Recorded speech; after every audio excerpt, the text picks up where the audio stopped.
मुश्किल नहीं है। फर्क सिर्फ इतना है कि हमारे कहने और करने में फर्क हो चुका है। हमें कहना आता है, करना नहीं आता। कोई बात करने लगे, हमारे पास हिम्मत नहीं होती वो बात पूरी सुनने की। हम उससे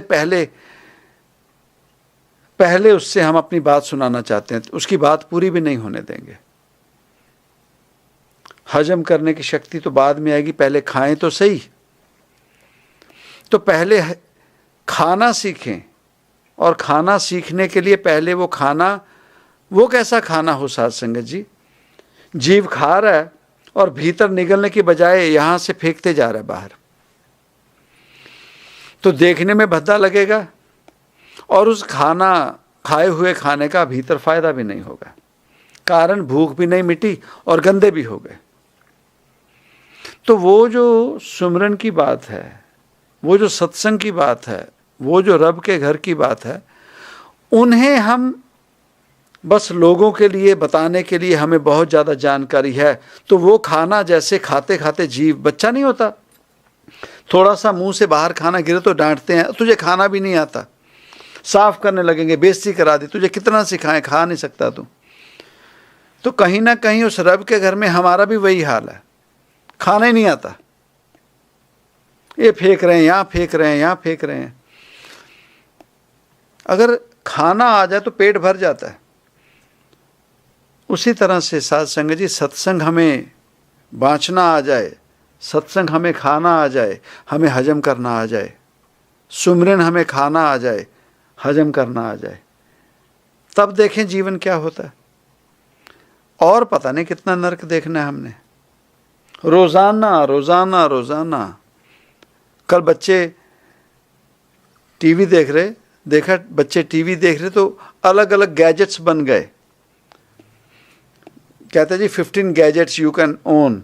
क्या गैजेट है? कहीं छुपा हुआ चाकू है, कहीं ब्लेड है, कहीं कुछ है। इन चीज़ों को क्यों एडवर्टाइज किया जा रहा है? शांति के लिए, लोक भलाई के लिए, हम जैसों के फायदे के लिए, या छोटे छोटे बच्चों को समझाया जा रहा है कि ये चीज़ें आप यूज़ करो। कारण हमने इस इंसानियत को, इन मनुष्यों को हमने ख़त्म करना है, और हमने खुद मिल के अपने आप खुद इसे ख़त्म करना है। प्रकृति ख़त्म करनी है, करें। इंसानों को ख़त्म करना है। नफ़रत देखें कितनी बढ़ गई। तो अगर किसी कृपा से अगर हमारे जीवन में कहीं ना कहीं सत्संग है, तो सत्संग की अहमियत तो समझें। उस सत्संग में बताया क्या जा रहा है, उस बात को तो समझें कि ऐ जीव जाग, भीतर से जाग, और जाग के सच्चाई समझ, होश में आ। यहां से सोया पड़ा तुम, होश में आ, और होश में आकर अपने जीवन का भला बुरा तू खुद सोच। कारण कोई रब दुनिया में मदद नहीं कर सकता जब तक जीव खुद अपनी मदद ना करना चाहे। God helps those who helps themselves.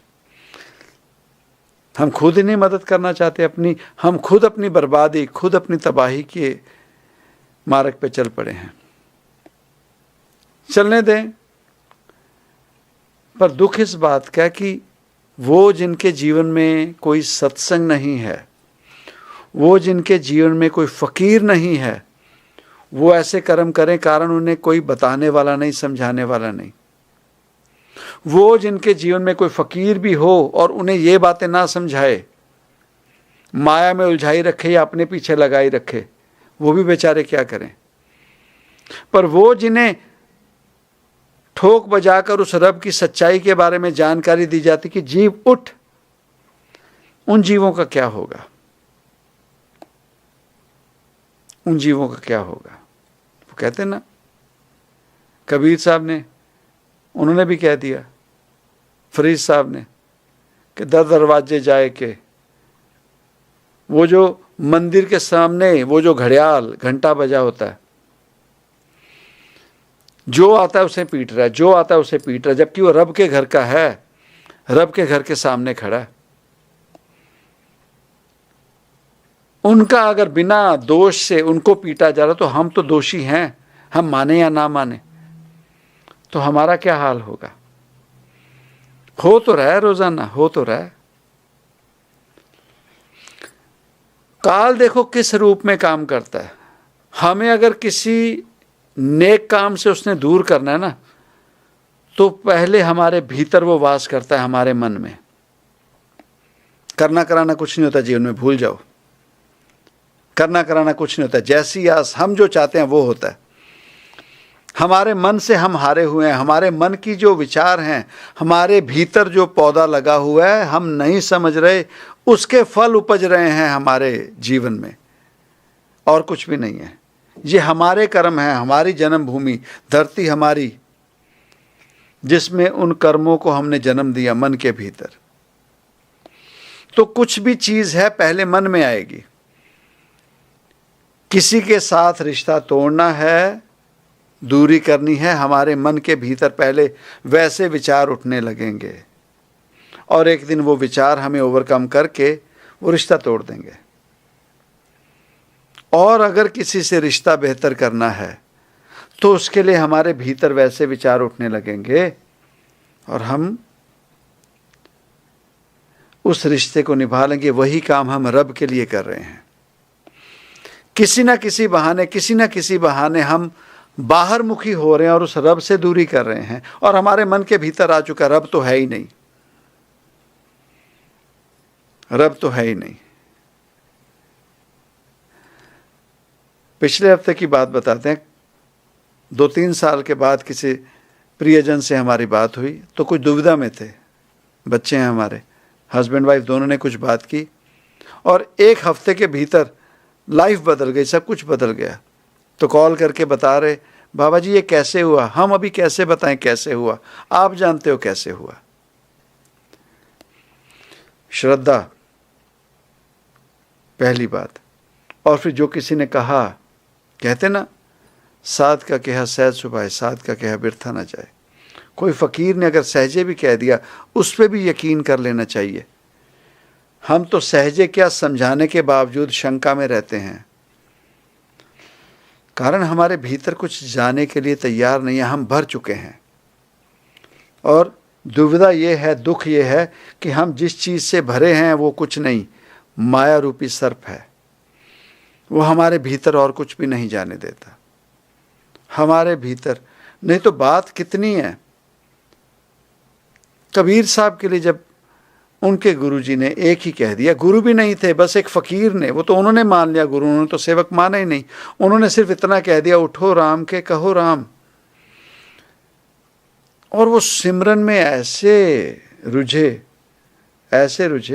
कि उस रब का रूप हो गए। तो हमारे जीवन में सिमरन की ताकत तो देखें, उस रब पे यकीन तो देखें, अपने भीतर जाने की, अपने भीतर की ताकत तो देखें। हम अपने आप में क्या हैं। अगर वो कबीर एक आम जीव की तरह जन्म लेकर उस सुमरन से उस रब का रूप हो गए, तो वही ताकत हम जैसे आम जीवों में भी है। हम जैसे आम जीव भी अगर उस अवस्था को समझ लें, तो हम जैसे जीव भी अगर समझ लें, तो भगत नामदेव जी ने तो वो चक्षु थे, उन्होंने पहचान लिया था। हमारे जीवन में ही पता नहीं वो कितनी बारी रब आकर गया होगा, हमने पहचाना ही नहीं होगा। हौमे से भरे ना, अपने से दुनियावी तौर पे जो कोई छोटा है भाव, फाइनेंशियली माया में जिसमें कम अकड़ान है, उसे हम उस निगाह से देखते हैं। कोई उम्र छोटी है, उसे हम उस निगाह से देखते हैं। कोई हमारे रंग से सांवला है, हम उसे उस निगाह से देखते हैं। और अपने आप में किसी भी रब से जुड़े हैं, हम उसे अपना सबसे ऊपर मानते हैं। तो गरीबी तो आई नहीं, गरीबी तो आई नहीं। और वो मिलता है गरीबी में, जहां बर्तन ऐसे होगा, भिक्षाम दे। उस पक्षी की अगर पुकार सुन सकता है तो भिखारी, जिस दिन हमारी अवस्था ऐसी होगी, हमें भी वो मिलना शुरू हो जाएगा। हम अब ऊपर तक भर चुके हैं, ऊपर तक भर चुके हैं। बदकिस्मती ये कि कहा जाता है कि कीचड़ में रह के कमल का फूल उगता है, प्रफुल्लित होता है, पर उसी कीचड़ की वजह से वो कमल मर भी जाता है, तो उसकी मौत भी वहीं होती है। तो हम जैसे कहीं कमल के फूल बन तो गए, पर वो कीचड़ में अब खुद धंसने लगे हैं। कहीं हमारा भी वो हाल ना हो जाए कि किसी रब के चरणों में पड़ने की बजाय उस कीचड़ में ही धंस के अपनी अवस्था ख़त्म कर लें, ख़राब कर लें। तो मेहनत भी हुई, उस रब के चरणों में पहुंचने का मौका भी मिला, और उसके बावजूद अगर हम वही कीचड़ हो के अगर ख़त्म हो गए तो जीवन में तरक्की नहीं करके जाएंगे, जीवन में तरक्की नहीं होगी। सो गुरबाणी, महापुरुष वो जो हमें समझाते हैं, उन बातों पर गौर करें, उन बातों पर यकीन करें, उन बातों को समझें, और उन बातों को समझकर अगर अपने जीवन में ढाल कर चलेंगे तो सच में हमारे जीवन में परिवर्तन होगा, और हमें फिर किसी को बताना नहीं पड़ेगा। जैसे वर्जिश करके जीव निकले तो दुनिया उसकी तरफ देखती है, ये देख भाई कैसी इसने बॉडी बनाई है, कैसे आर्म्स निकाले हैं, इस औरत को देख इसने अपने आप को कैसे संभाल के रखा, ये दुनिया बोलती है। तो हमारे लिए भी आध्यात्मिकता की उन्नति होगी तो हमारे लिए भी दुनिया बोलेगी, सच में ये देख इस जीव के भीतर इसका रब बोल रहा है, इस जीव के ज़रिए मुझे अपने रब के दर्शन हो रहे हैं। बोले रब तो तैतो वाखे नहीं, पर तेरा भी कसूर नहीं, ते कोलों देखने वाली वो अख ही नहीं। साढ़े कोलों अख नहीं हैगी, और वो अख तां मिलेगी साध संगत जी ਜਦੋਂ सच दे विच अपने आप तो पहला उठिए, अंदरों जागिए, और उन्होंने पाण दी ओ अवस्था पा लईए, और ओ पुकार ओहो जी बिरहा वाली होवे, रुदन होवे सच दे विच, और ओदे कोलों फिर ओही मंगीए, ना कि माया रूपी इस सर्प नूं, इस काल नूं मंगीए।